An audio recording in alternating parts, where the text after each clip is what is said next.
First of all, thanks Greg and Madeline for having me here, and also want to thank some of my students. You guys can stand up. Everybody. Hope you're enjoying the museum. Yes. So Praneet, he's a research associate in the lab, coming all the way from India, and Willy, she's a PhD student in my lab as well, and she's from China. All the work that we do at the university in the lab, it wouldn't be possible without students helping out and their precious support. So, well, thanks again for all of you spending some of your free time talking to me, and hopefully you'll be entertained, it'll be useful.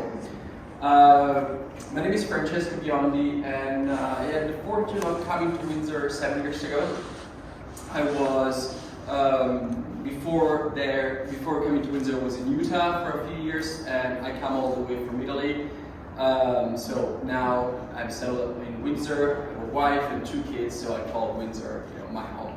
So I'm really happy, whenever I have a chance to do these kind of events, engaging with the local community. I love arts. I love coming to the museum, so it's really a great pleasure for me to be able to speak to you. So the work that I'm talking about to you today is a bit different from most of my research. The bread and butter of my research is in automotive. For those of you who follow the news, you may have seen some of the work that we've been doing with Windsor Police. We've been on the news quite a bit this week, and we've been helping Windsor Police sort of crack down on distracted driving, provided them information, hard data on the prevalence of driving distraction around school zones and business areas.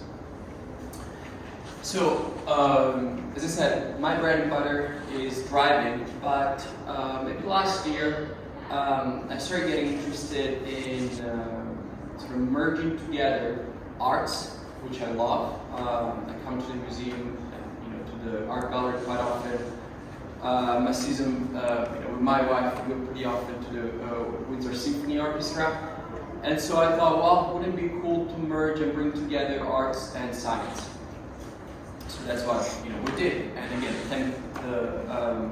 we're really grateful to the Cognition Museum for allowing us to do this. So to start off my talk, I just want to give you a little demonstration. So, multitasking. How is that going? So the definition of multitasking is where there is concurrent performance of 2 or more functionally independent tasks. So I want to start off with a little demonstration that we can do it together. Okay, the first task that I want to ask you to do is recite the letters from A to I as fast as you can. Okay? Was it umbrellas? You ready? 1, 2, 3, go. A, D, E, F, G. Okay. Good. Now, another easy task. I want you to count from 1 to 10 as fast as you can. Ready, go. 1, 2, 3, 4, 5, 6, 7, 8, 9. All right. Very good. So now, we're going to make it slightly trickier. I want to ask you to recite the letter first and the number after. Okay? So A1, B2. Okay? A1. Go. A1, B2, C3, D4. All right. So, yeah. Not as easy as it was before, right? And think about it. Letters and numbers, that's something that we use on a daily basis. So it's not even something super complicated on their own, anyway. So the third condition, when we had the 2 tasks together, it took a little longer. Also, it took a little bit more concentration. So this phenomenon is called task switching cost. So you for instance, the red boxes, think of them as the letter task. The blue boxes, think of them as the number task. So we start with the red box and we try to switch to the next task, and back and forth and back and forth. So although we try to complete these two tasks concurrently, so in parallel, there is a cost associated, like a cognitive cost. So when we're trying to perform these two tasks together, it just takes a little extra mental energy to go between the letter task and the number task. So think about driving and talking on the phone, or driving and talking to your passenger, or you're here listening to me and try to look at me at the same time. It may seem like it doesn't. These tasks, like talking and driving, for example, they're pretty seamless to complete together, but they're not. So there's a whole branch of science, cognitive science, looking at this very topic. So how is that relevant to this topic? What you see there is a plot. On the vertical axis is performance, so think about the performance in the number task. And then on the x-axis, on the horizontal axis, is the mental effort. So whenever our mental effort is low, think for instance when we're tired and we're about to take a nap, our performance is very low as well. Okay, we're on the left-hand side of the curve. Okay? So mental effort is low because again we are just mentally fatigued, and performance is low as well. So but the area of the curve that we're interested in is the right-hand side of the curve. Is that one over there where the big red arrow is pointing. Whenever the mental effort is very high, and as a result the performance gets lower. Think for instance when I ask you to do the two tasks together, instead of doing it for 5 or 10 seconds, imagine doing those tasks for like half hour or an hour. Or even better, if I ask you to count backwards from 1,000 by 7. Right? Okay. And it's not, these happens of all cohorts, all ages. I mean, it gets difficult easily. So whenever we're in that situation where we try to do a lot, our brain is working hard, we see a drop in performance. Try imagine again, counting backward by 7 while driving. You don't want to do that. So in those situations, our attention is maxed out. And that's a problem not only for our brain, but again, if you're driving, if you're completing a task, if you're working, it's a lot. The work performance is going to be affected. Okay, so I told you earlier that the bread and butter is driving. So these are some findings. Again, I don't want to go into many details, but these are some findings that we got like a few years ago doing a study where we had people drive a car and complete these secondary, very mentally demanding tasks. We asked them to do very easy tasks on the left-hand side, just driving, when you say single, or listening to the radio, or listening to a book on tape. But we also got much meaner, so we're very mean, and we asked them to drive and talk on the phone at that point, their study was run in Utah, so it was, at the time, it was allowed for drivers to talk on a handheld device. It's no longer the case. But we also asked them to talk on a phone, like on the Bluetooth, and we also asked them to use like a Android Auto. How many of you are familiar with using the kind of technology while driving, like voice interfaces, right? And it can get very frustrating talking to these devices quite easily. So we asked them to do something easy, relatively easy, like driving only, but we also asked them to do something a little bit more complicated, like talking to a voice interface like Apple CarPlay or Android Auto or one of the voice interfaces on your car while driving. So what we found was that their reactions were a lot slower, as you can imagine. So because their cognitive resources, their attention were maxed out, they got a lot slower. Things got a little bit more dangerous as well, because we had these people drive around in a car and they would encounter crosswalk location or four-way intersections.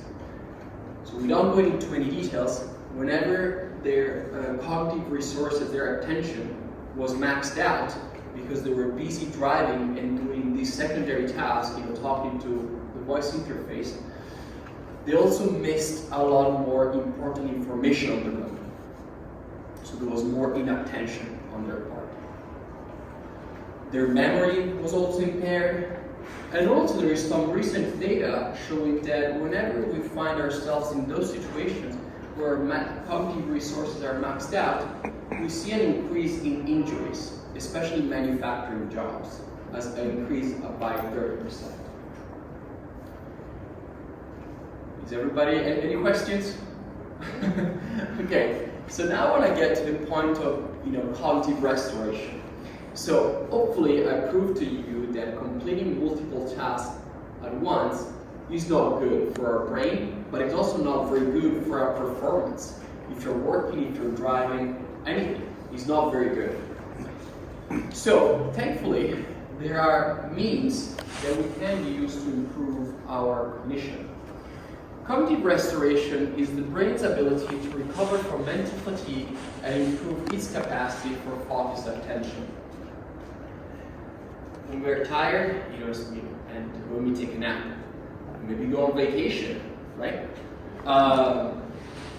So that's what we do to rest and our body. Cognitive restoration deals with how do we recover our mental resources? How do we put our brain to rest?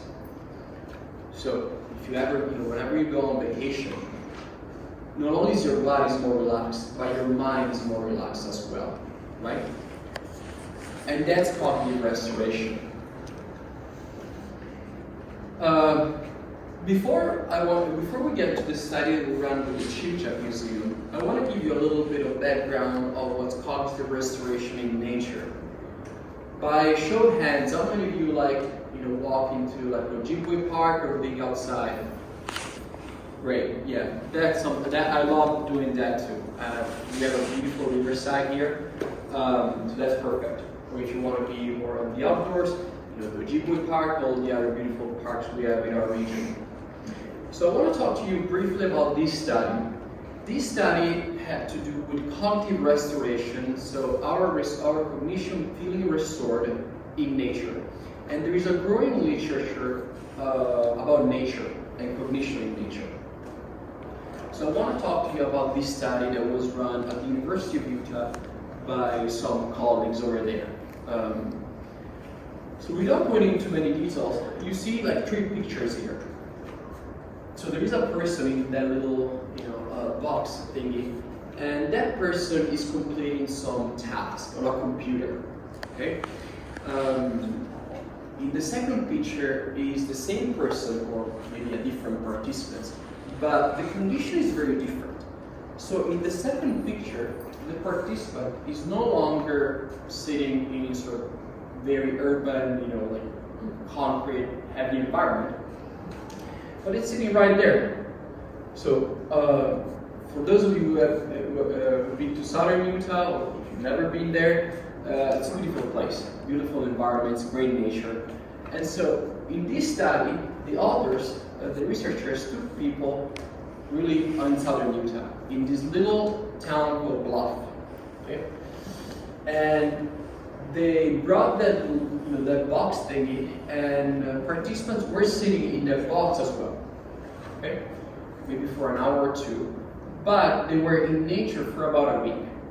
Okay? So they camped out in nature for about a week. Within that week, some of the old participants again took time, sitting in that box and completing this task on a computer. After this week-long camping trip, they came back to Salt Lake City, and they completed the same task. So you see picture 1 and picture 3, they're exactly the same. So they completed those tasks on a computer before and after the camping trip and on the camping trip. Okay?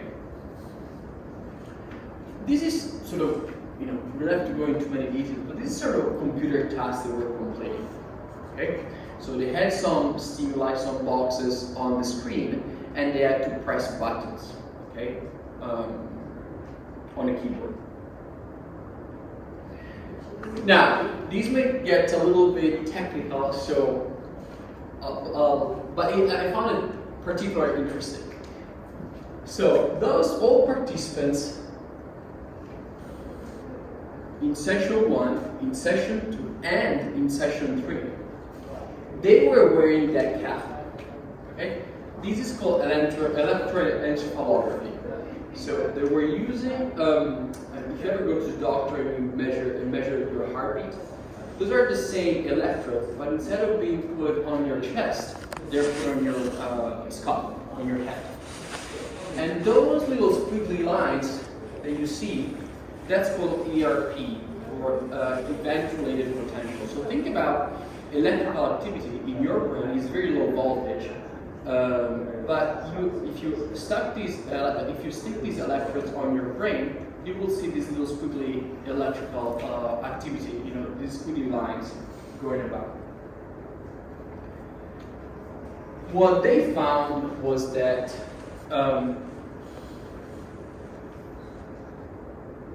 when comparing the recording, these squiggly lines, they recorded during the camping trip, and compared those squiggly lines from the brain with the other 2 sessions, before the camping trip and after the camping trip, they found that, again, it doesn't look like a big difference, but here, if you see the cursor on my mouse, you see that green line right there?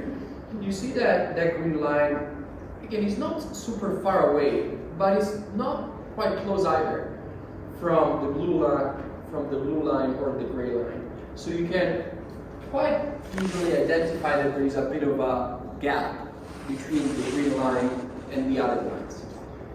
So this electrical activity is very, the difference is very minute, so it's very little. But that difference that you see between the green line and the blue line, that demonstrated to the authors that participants were feeling much more relaxed and their cognitive focus was a lot better. Right? And this is a demonstration, again, that spending time in nature, again, in that case it was a week-long trip,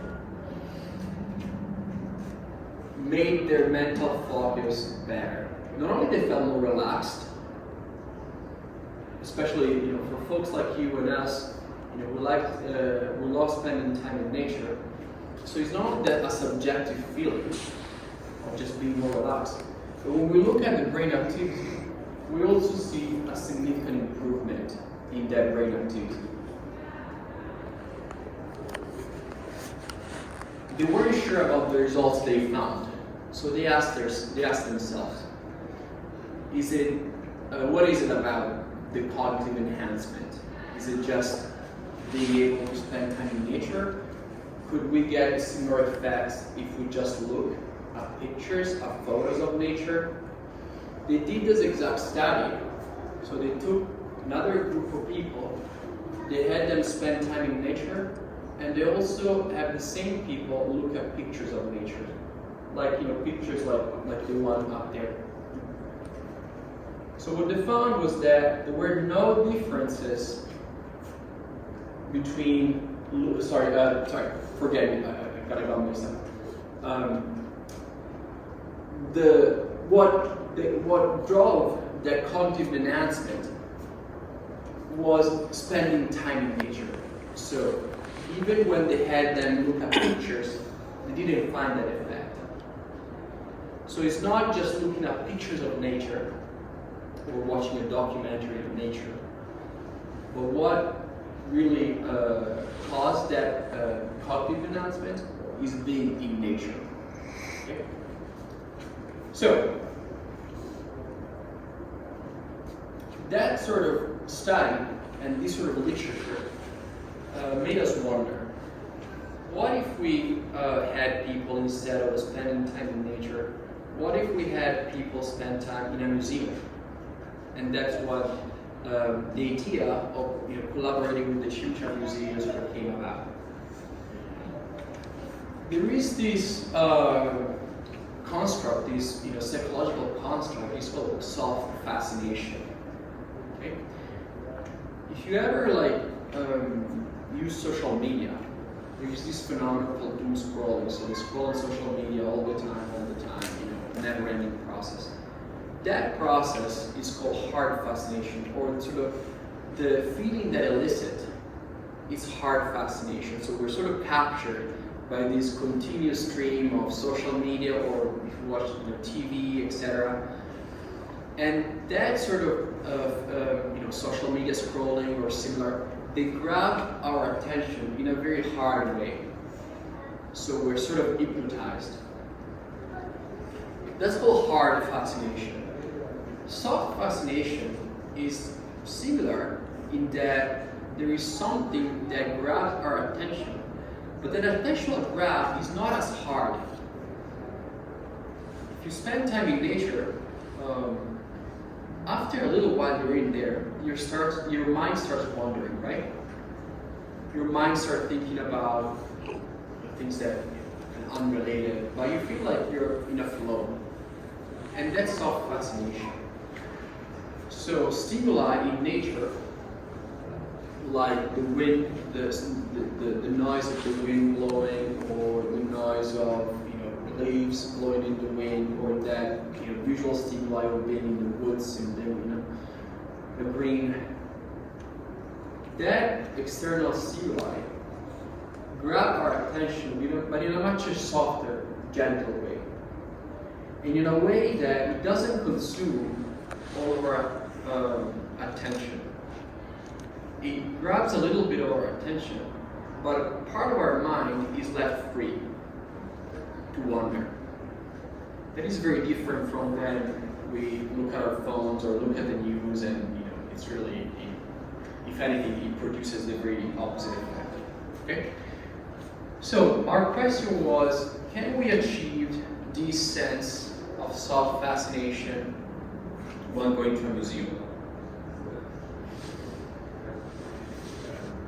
Museums, the chimchak, is where we run our study, share a lot of characteristics with nature. They're relatively quiet. Sometimes they play like a very background music.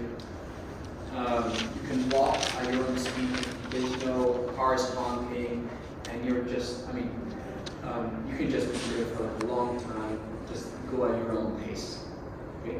Usually, most people are very considerate, so they turn their phone on, so there's not very much distraction.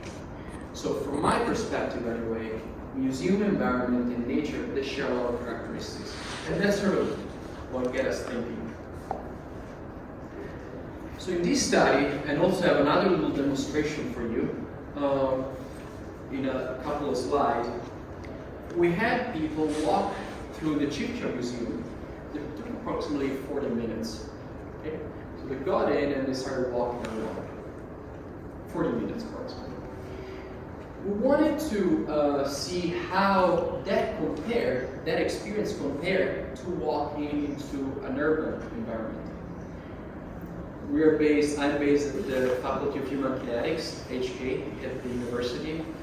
And so what you see there, that's HK on College Ave. They were walking down College Ave, and then up on Campbell, and then on Wyandotte, and then up again on California. So that loop took approximately 40 minutes to walk. Okay? We needed that urban walk to see whether spending time in a museum actually worked. Okay? Okay, here's another demonstration for you. I asked my students, Pranit and Lily, to bring over some of our research equipment so I could show you, and you got a first-hand experience of some of the cool stuff that we were using. So, let me see.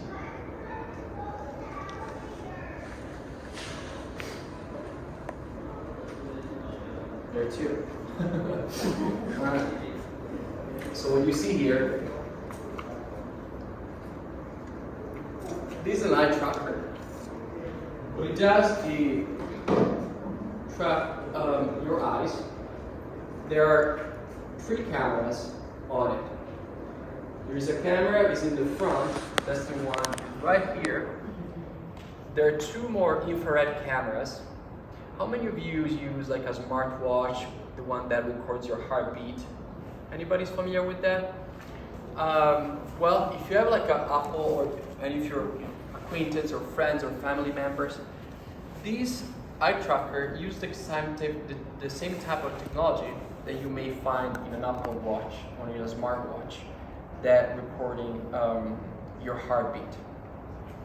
In addition to the camera that is in front, he has 2 other little cameras. They're infrared cameras. Okay? So the infrared cameras, I'm gonna put it on, but I want you, I'm gonna pass around and may actually, can I have a volunteer? Sure. 2 is fine, 2 volunteers is great. Yeah, if you wanna come, yeah, you can come over as well. All right. What's your name? Irene. Yeah, if you don't mind. I'm gonna put these on. Is that comfortable? Okay. So if you wanna hold on to it. Okay. So what we see here. Okay. Do you see that circle like moving about? Yes. That is where Irene is looking at right now. So she's looking at right? He's very accurate. He's very accurate. Just put it on, and he has these 2 infrared cameras.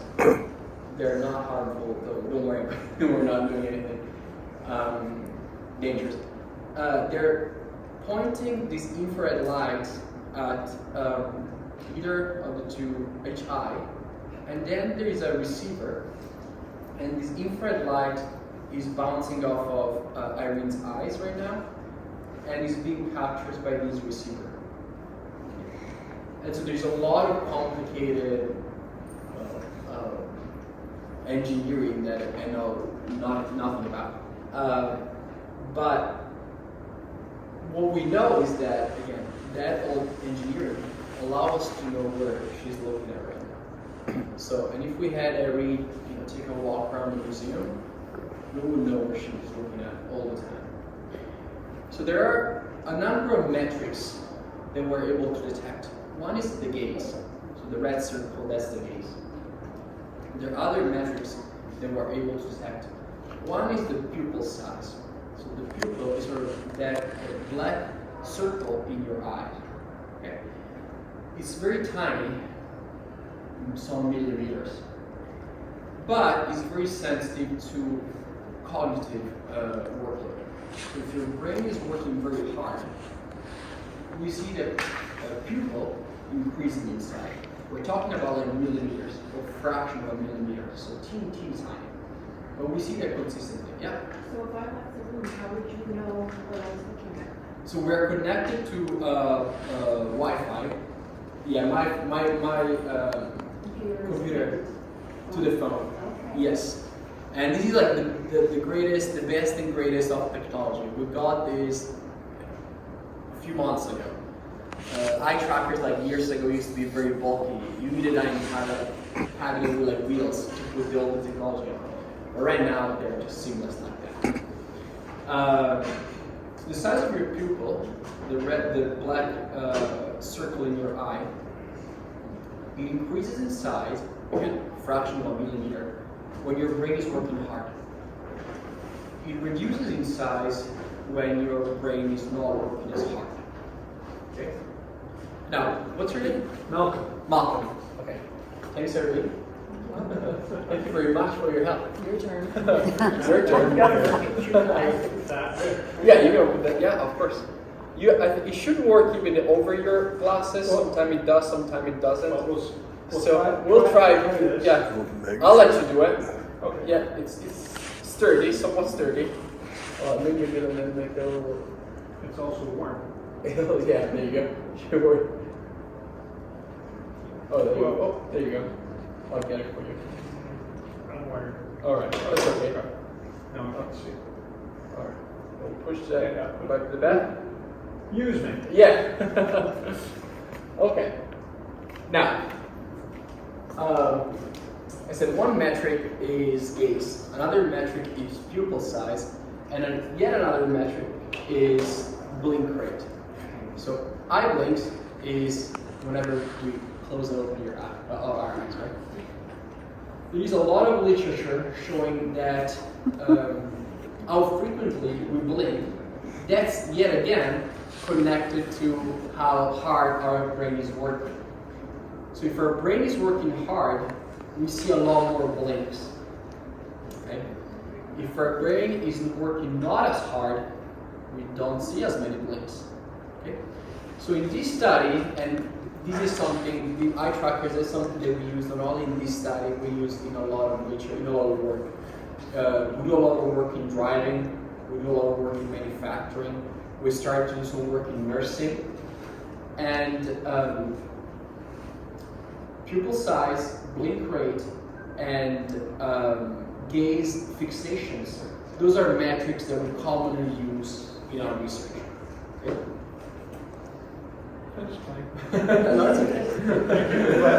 No, that's okay. Yeah, we also have another.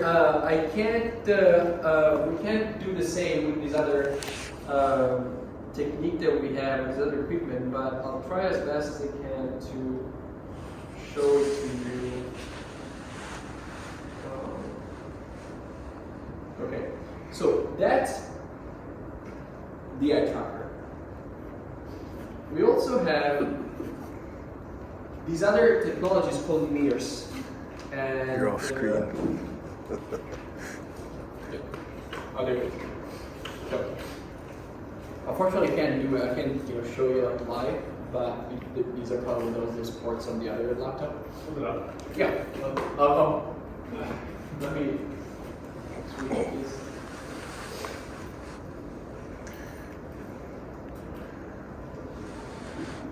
There. Yeah.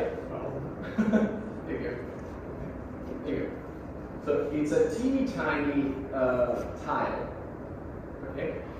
And yet again, that tile that you see there, it has the exact type of technology that the eye tracker does. Remember I told you about the infrared lights? The NIRS, which stands for Functional Near Infrared Spectroscopy, near infrared spectroscopy, so NIRS, N-I-R-S, has the same type of technology as the eye tracker. Okay, but instead of putting the NIRS on over your eyes, there it is. We put it on participants' head. Remember in the first experiment, the one in the desert, I showed you those little squiggly lines. So we don't have that, we didn't use that technology in our study. On the other hand, we use this technology and we put that little tile on participants' brain.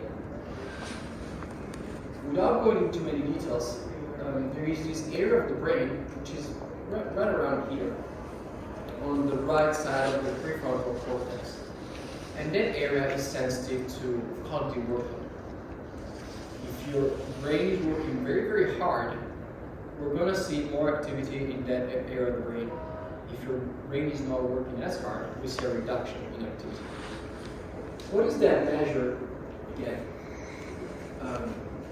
Is blood oxygenation. So without going into many details, it measures the amount of oxygenated blood in that specific area. So if you're counting backward from 1,000 by 7, you're going to use that area of the brain a lot more. And that area needs energy. And that energy means that more oxygen is going to have to flow and get to a specific area. So we're going to see an incline in the amount of oxygenated blood. Okay? Your brain needs energy, like your muscle needs energy. When you go for a walk, or go for a run, or go to the gym, or go outside, etc.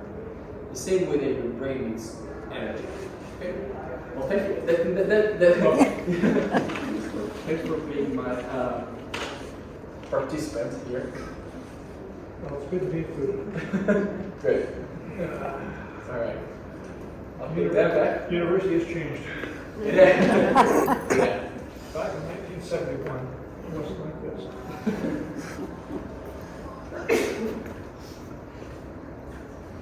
So going back where we left. So we put that on participants of the prefrontal cortex. Okay? But we also wanted to do some research on how, remember what I told you about that nature study? They were completing participants that kind of computer task with the keyboard. We wanted to do something similar. So this task is a similar task and it's called anti-saccade. So I'm just going to demonstrate it to you. It's very mean. It's very hard to complete. So what you're going to see right now is a fixation cross. So a next plus sign is going to appear. The fixation cross is followed by a dot. The dot is going to be either on the left-hand side or on the right-hand side. Whenever we see the dot showing up, say, on this side, I don't want you to look at the dot. I want you to look away from the dot. Okay? Same thing, if the dot is going to show on the right-hand side, I don't want you to look away from the dot. So it's very difficult. It really is. Okay? So there's the dot, look away. Okay? And if the dot again shows on the other side, look away.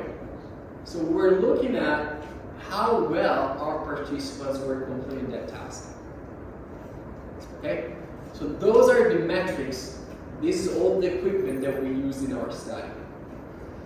And these are the methodologies, the procedures. So that's what happened. We had people get set up with the eye tracker.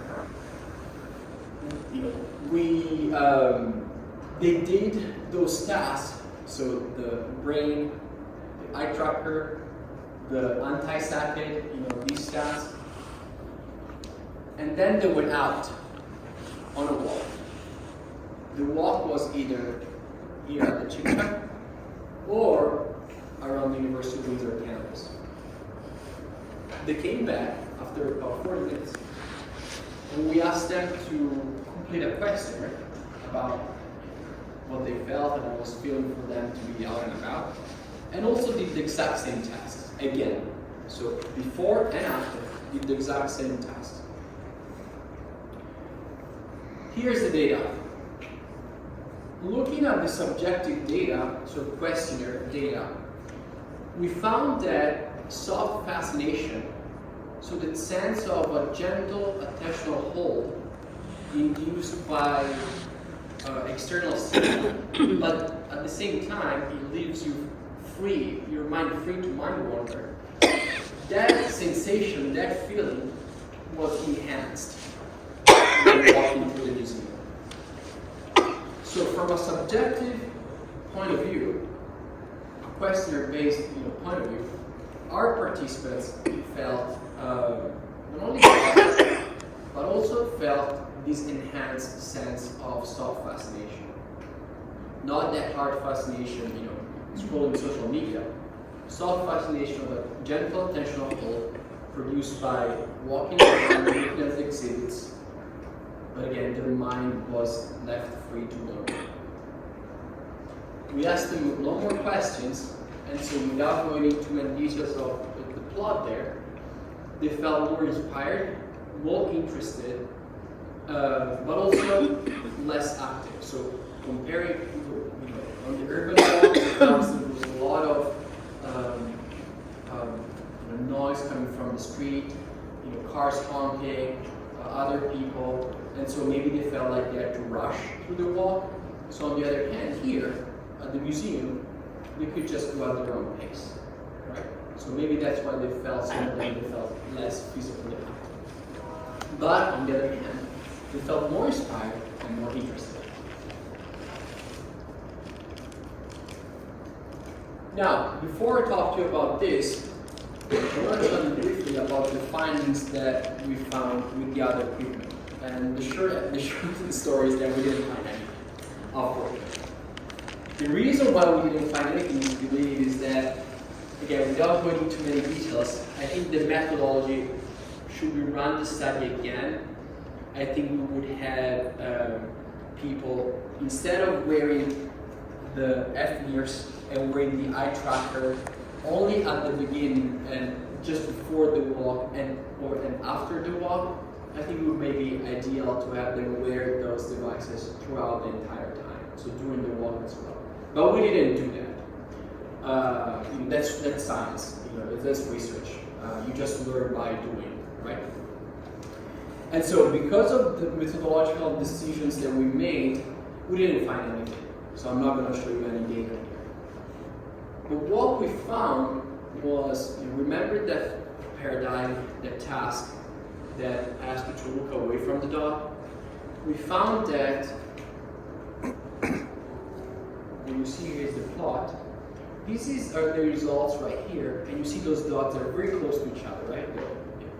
Maybe not overlap completely, but it's quite close. So those are the results before the walk. But on the other hand, on the right hand side, you see those two dots are much farther apart. Specifically, this dot and the red line goes up at a much steeper rate than the dashed red line. Although maybe the sense of self-fascination just by means of being active or physically active, walking in an urban environment did produce something, did have a little cognitive enhancement. But the greatest cognitive enhancement that we observed was walking through the museum. So here we are then showing that not only is spending time in this beautiful environment has positive effects from a subjective perspective. We can all test how better we feel, and that's probably why everybody's here, volunteers are volunteering here, and that's part of it, just being able to spend time in this beautiful environment. Not only that, but we found scientific evidence showing exactly that, replicating that finding. So these are the, to our knowledge anyway, whereas there's a lot of, or maybe not a lot, but the evidence supporting the beneficial effects of nature on cognition, the study that I showed you earlier is one of them, is growing. So there's more and more attention directed toward that kind of study. There's not a lot on the positive effects that spending time in museums as on cognitive restorations. And so then what we found. So to our knowledge, is one of the first studies looking at exactly that context, that relationship between spending time in museums and cognitive restoration.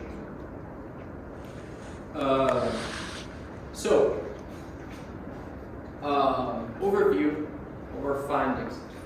We found that spending time in museum resulted in higher self-reported ratings of cognitive restoration, so people felt better. We also found scientific hard evidence that was indeed the case.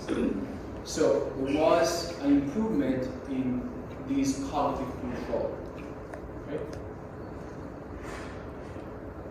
So what are our next steps?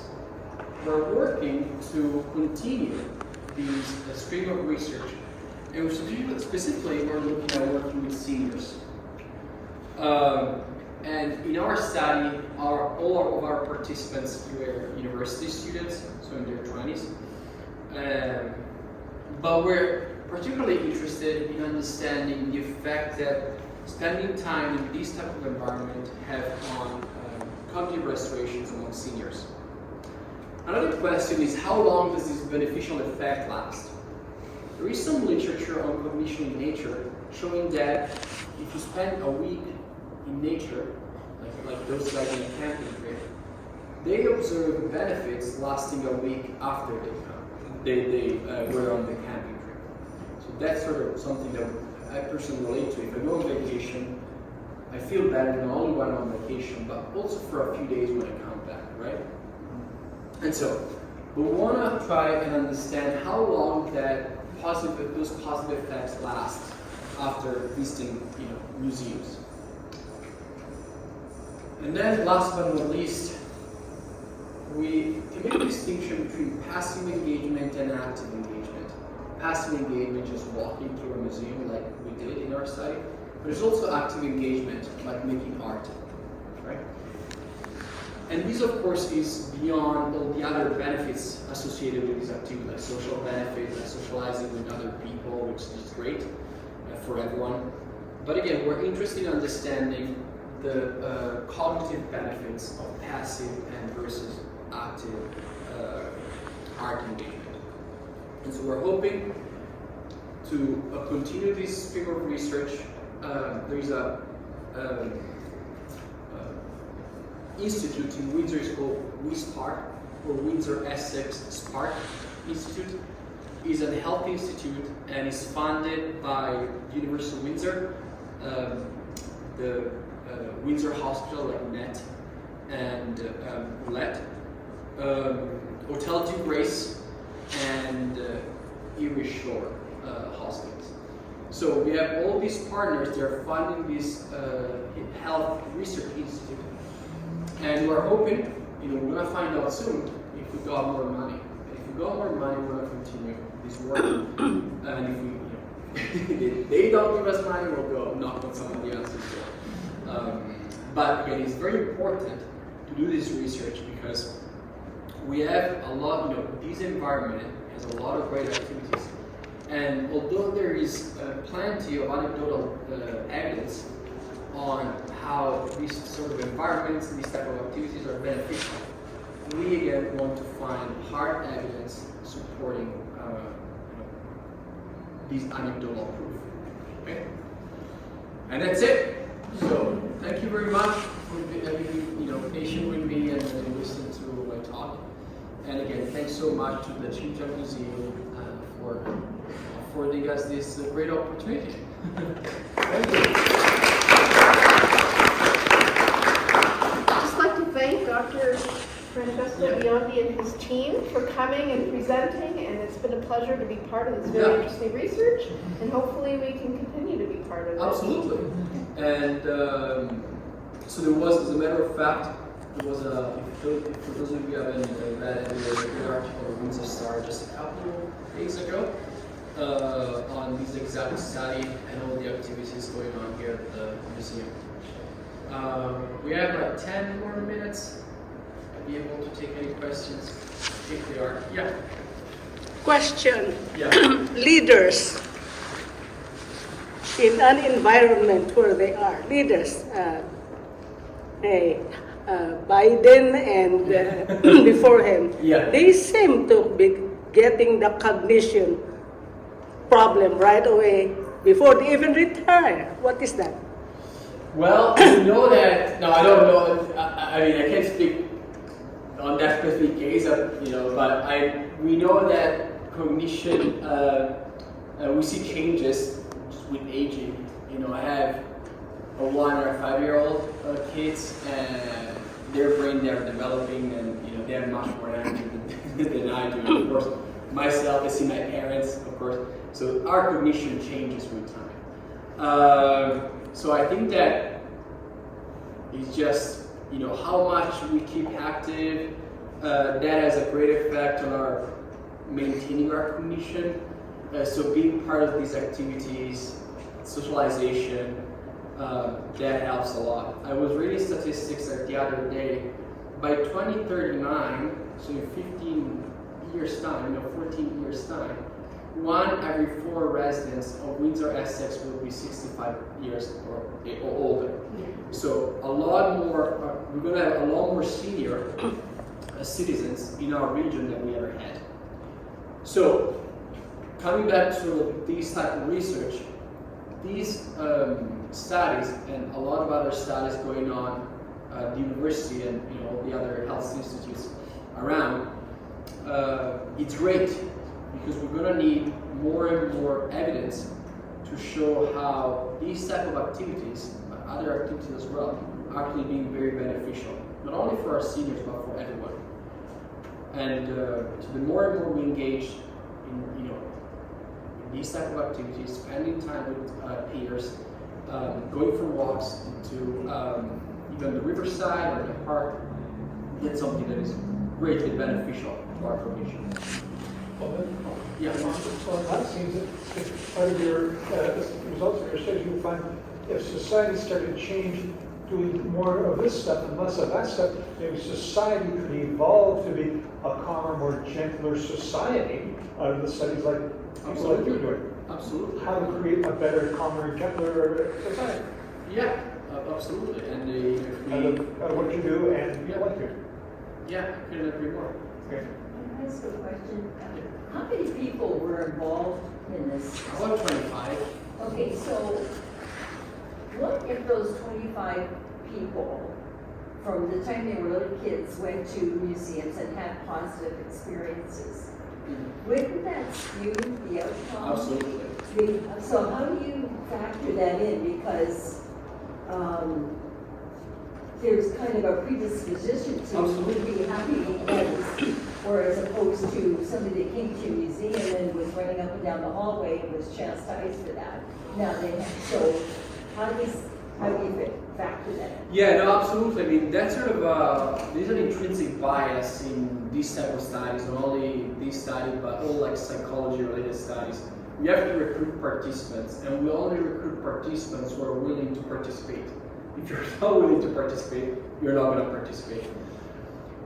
That being said, yes, that's sort of the intrinsic bias toward everything that has to do with psychology, you know. Now, what we know is that there are benefits in this cohort.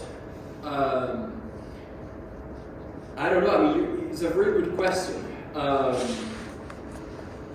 I think at the end of the day, some people, again, may likes to go and take a walk in nature. Some people like spend time in museums. Some people like doing sports, swimming, whatever. So my 2 cents is that although these findings were observed in this cohort, we probably like to spend, maybe we're willing at least to participate in this study and spend like 40 minutes in a museum. We might see similar effects if you like going for walks, or if you like, if you have any hobby, you like painting, or you like doing whatever hobby you have, we may see very similar effects. So the effect is not related to just spending time in a museum. But if you are one of those people who like spending time in a museum, that's probably, and we have the evidence that it's very good for you. But on the other hand, if you're one of those people who like going for walks or doing some other hobbies, we may see something very similar as well. Yeah. What was your take on when you were talking about the driving? Yeah. And now with all the GPS stuff on the car. Yeah. What kind of this? So we published a study just right now with the Windsor police, and we saw that 1 out of 5 drivers is distracted, and so it's very much a problem. The more complicated these cars become, not only for older people, for everyone. I mean, I'm 38, and a lot of times I have technology, and I just turn it off in my car because it's so annoying. It's just bugging me so much. So it's not like an age-related phenomenon. It's like across the age spectrum. My take is that some of the technology is good, but there's too much right now. And so as much as we can, if there's something in the car that you don't like, try to turn it off. Do you find out that the distraction is Yes. into? Absolutely. I mean, if you see I this, mean, because you're not looking at it all the time when they're not. yeah. I mean, there are screens everywhere. Screens are getting bigger and bigger, and And one might believe that this technology is tested, but it's not tested. So, we are sort of auto town, so it's important, the automakers are doing a great job. What we see in general, especially in the last 10, 15 years, with more screen and more screen and more screen, things are getting a bit more, distracting for drivers. And so instead of, expecting the automakers to slow down, I don't think that'll happen. I think the responsibility lies more on us to be just more responsive. So you think the right them to be arguing as far as, as far as your mindset? Yeah. I mean, as far as compared to being out Yeah. having cable, you have more difficulty. Yeah. Did your walkers and your museum walkers, did they go as individuals, not as groups then? Individuals, yes. Yeah. Because we didn't want to, account for other social. I see. And then there's so many factors, like what neighborhood one goes through. I'm not trying to cut down one neighborhood versus another one, but there's, there could be more interesting architectural or stores or whatever in certain neighborhoods than other ones. But then again, as a photographer, I find that myself when, like that makes me observe, and you can see like a hornet's nest or birds or whatever in certain areas that, so you can see something in any area if you're really looking, in that sense. I couldn't agree more. Yeah. I mean, the neighborhood that we chose, we did it because it was close to the university, but we understand that sort of, there are neighbors with more, there's not all green than neighborhood. We had people walk into, there are more cars compared to other areas. But yeah, even, Well, I remember when I was living in Toronto, I shared an apartment with my sister and her husband. Like they had a 2-bedroom when I was going to UT, and they tended to have a lot of, how should I say, rambunctious events. Yeah. Both back and forth from across the street and in their apartment and on their deck, and so I used to go out at nighttime and just walk, and I'd take a different direction each night just to get away from it and clear my mind and come back and study and sleep and that, Yeah. So what I think would be also interesting is to compare walking through a museum, scrolling on your phone constantly. Because there really is an addiction. Yeah. You have to ticket them if you catch them bumping. Last question. Yeah. The participants in your study, how much information did you disclose to them prior to them participating? So, because it could result in a biased outcome, because I know if someone said to me, you have to reduce your blood pressure, I would be doing everything I could physically and mentally to try to achieve that. Right. So how did you prevent that, or how much information did you give to the participants? We didn't give much information. I think we just, I don't remember the exact wording, but we didn't mention the objective. They didn't know that we were looking at cognitive restoration. I think we're just told that, take a walk, we're gonna have you do some tests, but the objective of the study wasn't disclosed to them. So we didn't know, we didn't have sort of like a placebo effect, All right. Well, thank you so much for my time.